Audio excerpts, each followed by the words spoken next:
কোথায় পৌঁছিয়েছে শিক্ষাকে? কোটি কোটি টাকা খরচ করে একজন মানুষকে বিভিন্ন মোড়ে মোড়ে দাঁড় করিয়েছে। কি সম্মান তার দিলেন আপনি? একটা দিনও যেতে পারেনি। 1:30টার সময় পালিয়েছে, বিকাল হতে হতে সারা দেশের সব দাঁড়ানো মানুষগুলো শুয়ে পড়েছে। এমনকি আমার কুষ্টিয়ার যে দৃশ্য দেখলাম, যেটা এখন শহীদ চত্বর হয়েছে, ওটা মুজিব চত্বর ছিল। ওটা ভেঙে এত শক্ত, ছাতা ভাঙাও যায় না। বহু কষ্ট করে 3 ঘন্টা চেষ্টা করে করে মাটির সাথে মিশিয়ে দিল। কি পেলেন আপনি?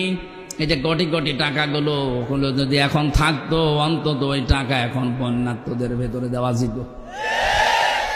আর আমার তো কোরআন হাদিস পড়ার পরে ধারণা যা, ওই মূর্তি বানানোর টাকাগুলো যদি আমরা আজ বন্যার্ত এই মানুষদের কাছে দিতে পারতাম,